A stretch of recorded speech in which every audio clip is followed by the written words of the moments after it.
చేత ఇస్తుంది.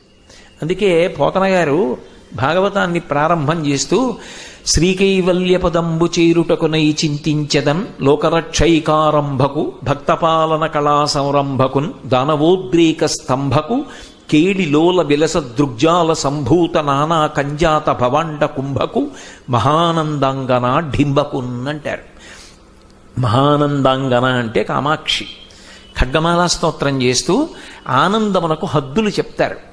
ఆనందమునకు హద్దులు చెప్పినప్పుడు ఏదో మానవానందము, దేవతానందము, బ్రహ్మలోకానందము ఇలా చెప్పుకుంటూ వెళ్ళి మహానందము అని ఒకటి ఉంటుంది. ఆ మహానందము ఘనమైతే కామాక్షి. ఆవిడ యొక్క కుమారుడుగా శ్రీ మహావిష్ణువు అవతారాలు స్వీకరిస్తూ ఉంటాడు. అందుకే కరాంగుళిన కోత్పన్న నారాయణ దశాకృతి వ్యాసుడే చెప్పాడు.